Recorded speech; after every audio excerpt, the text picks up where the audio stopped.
Hello everyone, how are you doing? This is MD Tech here for another quick tutorial. In today's tutorial, I'm going to show you guys how to reset a forgotten Windows 11 password. So this should hopefully be a pretty straightforward process, guys. And without further ado, let's go ahead and jump right into it.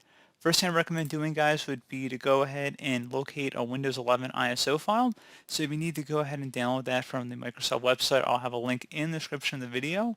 So if you guys need to go ahead and actually download the ISO file and burn it to a DVD or USB flash drive, and then you're going to go ahead and boot your computer off of it. So at this point, we're going to assume that you're already at that part of the video, and I'm just going to have, like, again, probably have a video card up in the video itself, as well as a link in the description here. And then you want to restart your computer and go to the boot menu. So depending on your computer manufacturer, it may be slightly different, but we're just going to go ahead and select the reset option, and then I'm going to tap the escape key in my case, but in your case it may be a slightly different function key. And then in the boot menu, I'm going to use my arrow keys to go down to the CD-ROM drive. If you use the USB flash drive, you'll select that option, and you're going to go ahead and hit enter, and then you're going to press any key to boot from the DVD.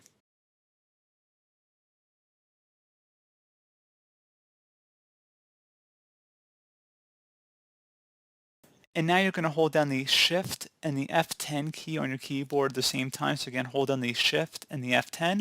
I'll have it up on the screen as well. So again, tap those two keys at the same time. At this point, you want to go type in disk part, all one word, D-I-S-K, P-A-R-T. Go ahead and hit enter on your keyboard. Once you're done that, just give it a second here. It will have a little blinking cursor for a moment. And then you want to type in list volume. Two words here, list volume. Go ahead and hit enter on your keyboard once you have it. And now you're going to go ahead and select the one Windows is installed on. Usually, if you don't know, it'll probably be the largest one. And this is in megabytes and gigabytes, by the way. So you see 69 gigabytes. Probably going to be our hard drive here compared to the other ones that are just in megabytes. So I'm going to select volume D in my case. So type in CD, space, and then whatever drive letter we're going to be going under. So in our case, it's the D drive. It might be different in your case again, so that will be variable. Then you're going to type a colon, so D colon. Now you want to hit enter. And now type exit, E-I-E-X-I-T. Go ahead and hit enter. And now we're going to go back and select our same drive letter we were working on before, which in my case again was the D drive, and then a colon. Go ahead and hit enter. Now we're going to type in CD space Windows. Two words here, CD, then a space Windows. Go ahead and hit enter. Now you want to type in CD space system32, like you see it on my screen. Go ahead and hit enter. Now you want to go ahead and type in copy space utilman.exe space utilman1.exe. Exactly how you see it on my screen here again, guys. If you need to pause the video or rewatch part of it, that's fine. And then once you have it as you see it on my screen, go ahead and hit enter.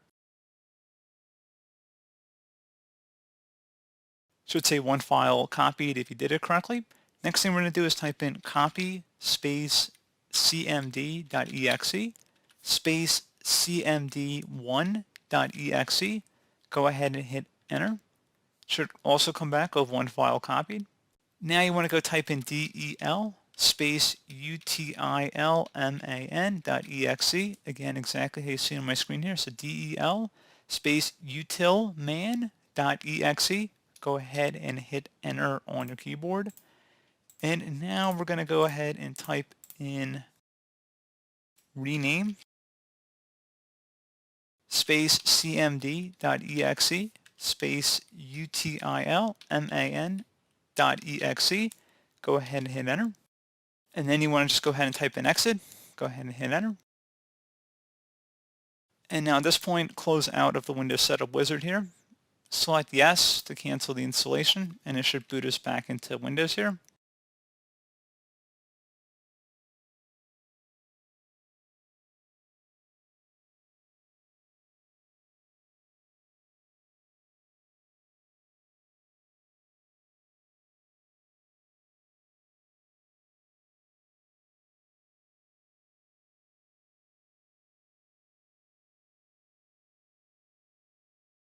And now you want to scroll up on the lock screen here.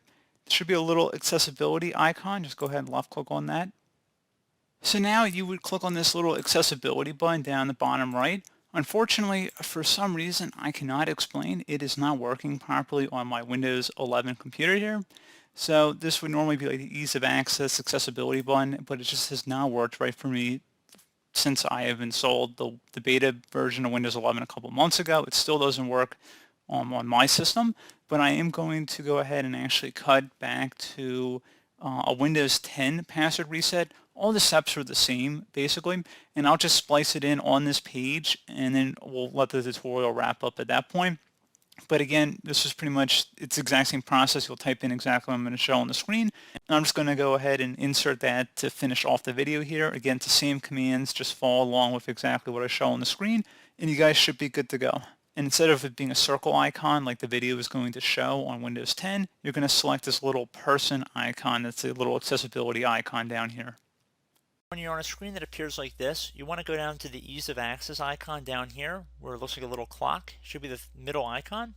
You want to left click on it, and now this will open up a command line window.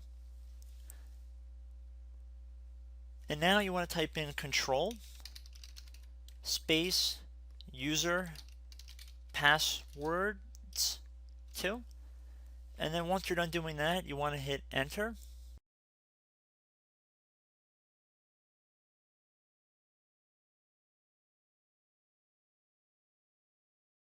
Now you want to left click on the username listed here, and then underneath password you want to left click on reset password, and there you go guys, simple as that. Enter in your new password and then confirm the new password, then click on OK, click on OK again,